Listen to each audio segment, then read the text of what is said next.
जय हिंद दोस्तों। आज हम बात करने वाले हैं वायुमंडल की। आज जो हमें इसकी चर्चा करेंगे वायुमंडल एटमॉस्फेयर की। इसका जो है परीक्षा में वेटेज भी ज़्यादा रहता है और इसके जो क्वेश्चन हैं वो ज़्यादा पूछे जाते हैं वायुमंडल से। और इसकी जो पीडीएफ है आप टेलीग्राम से डाउनलोड कर लेना। उसकी लिंक आपको जो है नीचे डिस्क्रिप्शन में मिल जाएगी। और जितनी भी जो वीडियोज़ हैं उनकी सब की पीडीएफ आपको टेलीग्राम पर मिल जाएगी, वहाँ से डाउनलोड जो है कर लेना। तो चलिए बढ़ते हैं आगे और आज समझते हैं कि वायुमंडल दरअसल है क्या, कौन कौन सी जो है इससे घटना होती है। तो वायुमंडल को समझने से पहले अपन जो है कुछ बातें जान लेते हैं, जैसे कि जलवायु क्या होता है, क्या होती है, मौसम क्या होता है। ये सब जो है इन बातों को जान लेते हैं। जैसे सबसे पहले जलवायु की बात करते हैं। तो जलवायु और मौसम में बस इतना सा फ़र्क है कि जलवायु जो होती है वो एक दीर्घकालिक अवधि होती है और जो मौसम होता है वो अल्पकालिक वायुमंडलीय स्थिति है। जैसे मान लो मौसम जो है वो 2 4 5 दिन का भी हो सकता है, और जलवायु जो होती है वो मौसम का जो है औसत होती है, लगभग 30 से 35 वर्षों के मौसम का औसत होती है। तो अब बढ़ते हैं आगे और देखते हैं कि वायुमंडल के बारे में हम जो है किन किन टॉपिक्स पर जो है बात करेंगे। तो सबसे पहले देखेंगे कि वायुमंडल जो है क्या है, इसके कौन कौन से संगठन हैं ये जानेंगे, और जानकारी के जो है स्रोत देखेंगे। फिर इसकी जो है वायुमंडल की संरचना के बारे में बात करेंगे। फिर इसकी कौन कौन सी जो परतें हैं वो देखेंगे, और अंत में इसकी जो है विशेषता के बारे में बात करेंगे। तो चलिए बढ़ते हैं आगे और देखते हैं कि वायुमंडल क्या है। पृथ्वी के चारों ओर जो आवरण है वायु का, वही दरअसल जो है वायुमंडल होता है। ये जो पृथ्वी है इसके चारों ओर जो आवरण है वायु का, इसे ही हम वायुमंडल कहते हैं। ये कई परतों में जो है स्थित है। अब देखते हैं कि जो वायु है, एयर है, वो वायु क्या है। वायु जो है वो दरअसल गैसों का जो है मिश्रण होती है। वायु गैसों का ही मिश्रण है। और कैसा मिश्रण है, ये यांत्रिक मिश्रण है, रासायनिक मिश्रण नहीं है, ये है यांत्रिक मिश्रण। तो बढ़ते हैं अब आगे और सबसे पहले देख लेते हैं कि जो वायुमंडल की उत्पत्ति कैसे हुई है, इसके बारे में कौन कौन से तर्क दिए गए हैं इसकी चर्चा कर लेते हैं। तो देखते हैं सबसे पहले क्या, जैसे कि सूर्य था वो बहुत ही गर्म था और उसकी जो है ऐसे बड़ी बड़ी जो है सौर लपटें कहते हैं ना, सौर लपटें निकलती थी। तो यहीं पर जो है उनके यहाँ पर इसी के पास में ग्रह जो है स्थित थे। तो बहुत सारे ग्रहों ने, जिसमें पृथ्वी भी थी, इनने जो है इसकी लपटों को अपने में समा लिया। और धीरे धीरे इन्हीं लपटों से जो है ये ठंडी होती गई वर्षा के कारण, और धीरे धीरे जो है इन्हीं सौर लपटों से जो है वायुमंडल का निर्माण हो गया। तो अब देखते हैं कि जो ज्वालामुखी के उद्गार के कारण जो है कौन कौन सी गैसें जो है बनी। तो इनमें जैसे H2 है, कार्बन डाइऑक्साइड है, नाइट्रोजन है, सल्फर है, और ये सब अन्य गैसें हैं जो कि ज्वालामुखी के उद्गार के समय निकलती है। अब इसमें क्या हुआ क्या कि जैसे ये पहाड़ है, पर्वत है, तो इसमें पर्वत में क्या होता है कि कैल्शियम उपस्थित रहता है इसमें। और जो कार्बन डाइऑक्साइड होती है वो वायुमंडल में रहती है। और जब बारिश होती है तो बारिश में क्या जलवाष्प जो है कार्बन डाइऑक्साइड के साथ मिलकर क्या बना देता है, ये कैल्शियम कार्बोनेट जो है बना देता है जल की उपस्थिति में से। और जो जब जल की उपस्थिति में जो है कैल्शियम के साथ कार्बन डाइऑक्साइड जो है जल की उपस्थिति में मिलकर कैल्शियम कार्बोनेट बना देता है। और क्या होता है कि जो वर्षा होती है तो ये पानी के साथ घुलकर कैल्शियम कार्बोनेट जो है वो समुद्र में मिल जाता है सारा का सारा। फिर समुद्र में क्या होता है कि इससे जो है धीरे धीरे जीवों का इससे विकास हो जाता है, जैसे कि साइनोबैक्टीरिया का निर्माण हो जाता है इस तरह जो है। और ये साइनोबैक्टीरिया का क्या करता है कि ये प्रकाश संश्लेषण की उपस्थिति में जो है कार्बन डाइऑक्साइड को लेता है तथा ऑक्सीजन को जो है छोड़ता है। और जो वर्तमान में जो गैसें जैसे नाइट्रोजन, ऑक्सीजन और कार्बन डाइऑक्साइड ये ज़्यादा मौजूद है। अब यहाँ पर वायुमंडल का जो है संगठन देख लेते हैं। संगठन का मतलब संगठन और संरचना में यहाँ पर सबसे पहला अंतर देख लेते हैं कि संगठन और संरचना में दरअसल अंतर होता क्या है। संगठन का मतलब होता है कि जो है वायुमंडल जो है किन किन चीज़ों से या किन किन गैसों से जो है मिलकर बना हुआ है, उसे कहते हैं संगठन। और संरचना का मतलब होता है कि किस अनुपात में इसमें जो है गैसें उपस्थित है, ये मतलब होता है संरचना का। तो संगठन का मतलब देख लेते हैं कि इसमें जो है कौन कौन सी गैसें उपस्थित है। तो मुख्य गैसें देख लेते हैं, जैसे नाइट्रोजन जो लगभग 78% के आसपास इसमें उपस्थित है, ऑक्सीजन लगभग 21% के आसपास है, और आर्गन जो कि 0.9% के आसपास है।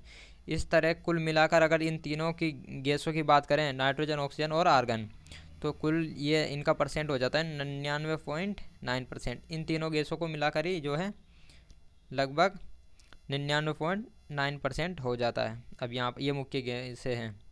अब दूसरी जो है गौण गैसें देखें, जैसे कार्बन डाइऑक्साइड, हाइड्रोजन और हीलियम। अब इसमें कार्बन डाइऑक्साइड का जो परसेंट है लगभग 0.033% है, फिर भी ये खतरनाक मानी जाती है। अब यहाँ पर जो है नोबल गैसें देख लेते हैं, जैसे जीनोन, क्रिप्टॉन, नियोन। नोबल गैसों का मतलब क्या होता है, जैसे कि मान लो जब वायुमंडल में कोई घटना होती है, कोई जो है अभिक्रिया होती है, तो इन गैसों को, उन अभिक्रियाओं से कोई मतलब ही नहीं है, इन्हें कहते हैं नोबल गैसें। इन कुछ भी घटनाएं होती हैं, इन गैसों की उसमें कोई भागीदारी नहीं होती, इन्हें कहते हैं नोबल गैसें। परिवर्तनशील गैसें हैं, जैसे कि H2O, जलवाष्प, ये सब। और इसके साथ साथ ठोस पदार्थ भी है, जैसे जैसे आर्द्रता ग्राही नाभिक, और जो है गैर आर्द्रता ग्राही, ये जो है ठोस पदार्थ है। आर्द्रता ग्राही का मतलब होता है जो जिसमें जल को अवशोषित करने की जो है क्षमता उपस्थित हो, उसे कहते हैं आर्द्रता ग्राही। जैसे इसका उदाहरण कौन कौन से है आर्द्रता ग्राही का, यहाँ पर उदाहरण देखते हैं, जैसे कि नमक हो सकता है, राख, धूल, और भी इसके बहुत सारे जो है उदाहरण हैं। और गैर आर्द्रता ग्राही उसके कहते हैं जो इसका जिसमें जल का अवशोषण करने की क्षमता नहीं है, उसे कहते हैं गैर आर्द्रता ग्राही। जैसे इसका उदाहरण क्या बताएं, रेत मान लो, रेत इसका उदाहरण है, जिरकन है इसका उदाहरण, इसे कहते हैं गैर आर्द्रता ग्राही। तो अब बढ़ते हैं आगे, और सबसे पहले देख लेते हैं गैसों के बारे में, जिसमें कि सबसे महत्वपूर्ण गैस मान लो सबसे अधिक मात्रा में तो नाइट्रोजन जो है, सबसे पहले देख लेते हैं इसके बारे में। अब इसमें जो है ये ये जो नाइट्रोजन गैस है वो अमोनिया के NH3 अमोनिया के निर्माण में जो है महत्वपूर्ण भूमिका निभाती है। और जो अब ये 78% के आसपास है, जैसे नाइट्रोजन कितनी है 78% के आसपास। तो फिर भी जो पेड़ पौधे इन्हें जो है डायरेक्ट नहीं लेते हैं। मान लो हमारे पास कोई धान है घर पर, तो धान हम डायरेक्ट थोड़ी खाएंगे, उसे प्रोसेस करना पड़ेगा, आटा बनेगा तभी तो खाएंगे। इसी तरह जो है नाइट्रोजन भी है, उसका प्रोसेस। अब इसका नाइट्रोजन का प्रोसेस कौन करते हैं, तो जिस दलहन पौधे होते हैं, चना मान लो, ये जो उपयोग लायक इन्हें बना देते हैं नाइट्रोजन को, फिर बाकी जो है जीव जंतु इसका उपयोग करते हैं। इसलिए जो दलहन पौधे होते हैं वो नाइट्रोजन के लिए जो है महत्वपूर्ण हो जाते हैं उनको प्रोसेस करने में। ऑक्सीजन की बात करते हैं तो ये श्वसन क्रिया और आग जलाने में महत्वपूर्ण हो जाती है। मान लो ऑक्सीजन ही नहीं होगी तो आग कैसे जलेगी, इस तरह ऑक्सीजन महत्वपूर्ण हो जाती है। बात करते हैं अब अगली आर्गन की। ये आर्गन जो है इनर्ट नोबल गैस है। ये भी मतलब जब वायुमंडल में क्या होता है कि जो है ये होती है कोई प्रक्रिया, तो ये महत्वपूर्ण भूमिका नहीं निभाती है उसमें। वायुमंडल में होने वाली रासायनिक अभिक्रिया में भाग नहीं लेती आर्गन, तो ये बता ही दिया। अब बढ़ते हैं और कार्बन डाइऑक्साइड के बारे में जान लेते हैं। इसका परसेंट कितना है, 0.03%। प्रकाश संश्लेषण में ये प्रयोग होती है। और कार्बन डाइऑक्साइड क्या है, ग्रीन हाउस गैस है, GHG ये गैस है।